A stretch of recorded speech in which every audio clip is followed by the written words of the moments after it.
Sandra, we need to talk about stoppage time in the NWSL because over the last 9 match days, there has been an excessive amount of NWSL stoppage time. This is partly due to the incorporation of VAR in the NWSL and using that as a measure to get calls right in games. So then, of course, there's a little bit of added stoppage time.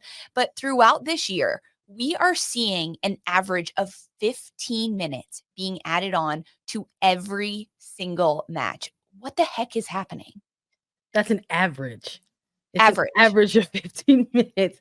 And some teams are only either, 9 or 8 games in to their season. And if an extra 15 minutes is getting tacked on average to these games, we're talking about adding on additional fixtures to the body as the season continues to go on, because we're just talking regular season, right? Where VAR is implemented, and that's a 26 game season. So we're not even taking into consideration the fact that this is an Olympic cycle. There will be players who will likely represent their national teams when that comes around, but that also means that there's going to be an introduction of other cup games during stretches of the summer.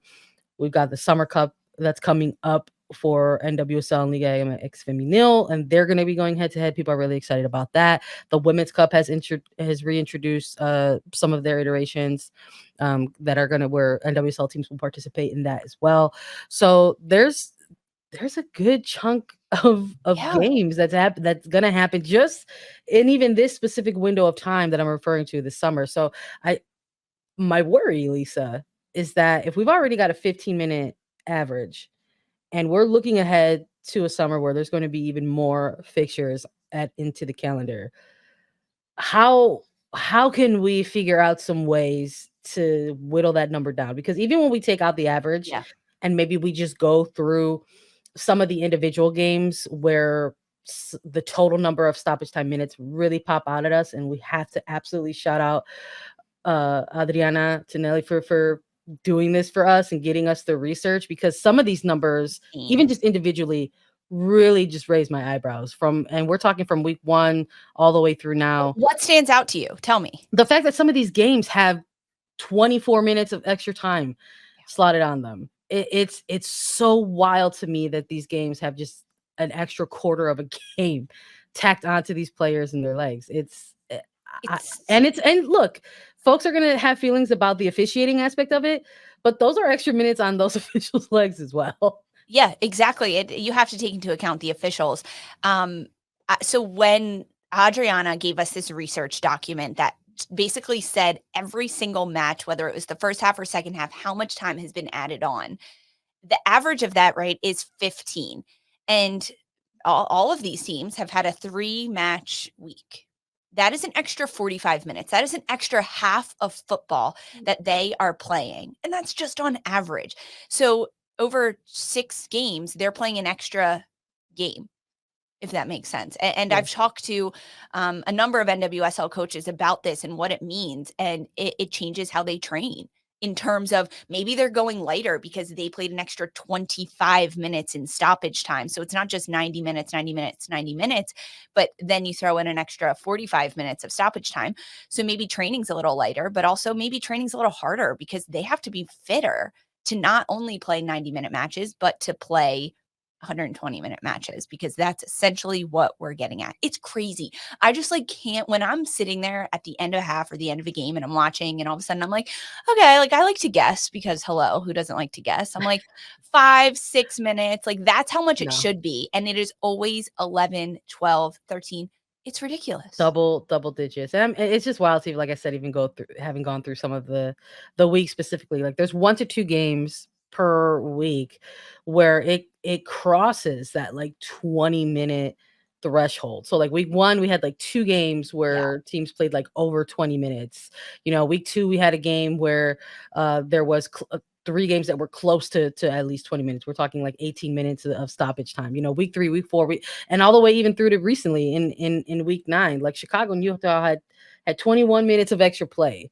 Louisville and the Spirit had 22 minutes of extra play. It's starting to stack up. Yeah. And I think that is what is most worrisome about it, that this is actually becoming consistent versus evolving and growing and shortening.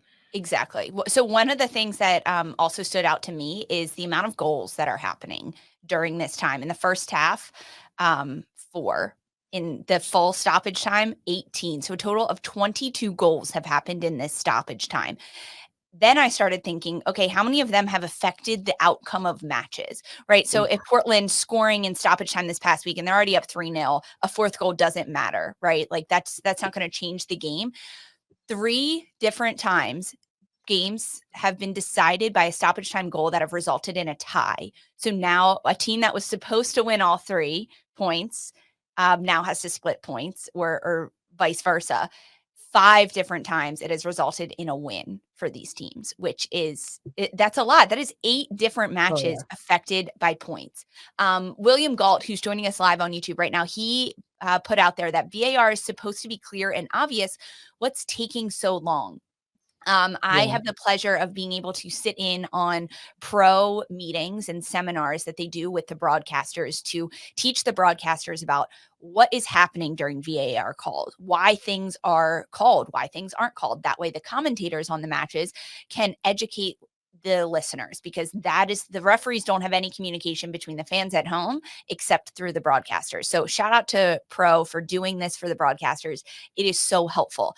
And that is the thing that Pro is working on right now, being a little bit more efficient in their calls. And if it is not clear and obvious, making sure it's done right. And all of these referees are new to VAR and new to deciding these things. So as though Pro is working on getting the calls right and making sure that they do a good job of making sure the call is right. And maybe that means spending an extra 15, 20 seconds on a call just to get it right.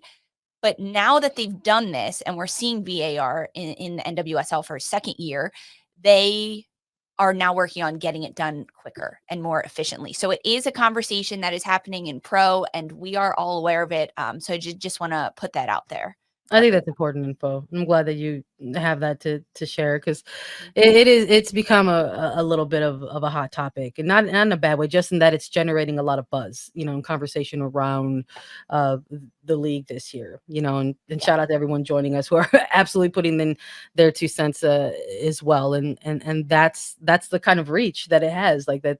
Folks who are just general fans of the league are tuning in and noticing that it's not a one team specific theme, that absolutely every single team has been kind of on the suffering end of the stick when it comes to added extra time. So we'll see. I think it's important that that you added all that, but that you also know that this is actually the second year of VAR implementation, and is there going to, how is that going to look like? In terms of the improvement. I think that's the biggest burning question, right? I feel like it's quicker than it was last year.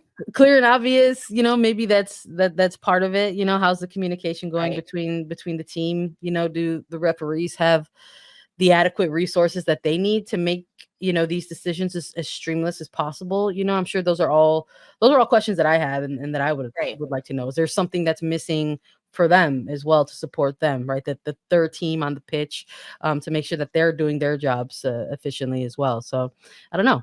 Yeah. Hopefully we get some answers sooner rather than later. It's more just, I mean, I think at the start of the season, it was a little bit funny. It was like, wow, 12 minutes, what's happening? And very, very quickly it became, okay, this is a concern for the players and their injuries and the amount of buildup and minutes on the body that this is doing. So I'm glad we chatted about it and could dive a little deeper on it with some numbers to kind of back it up that we had, which was pretty cool.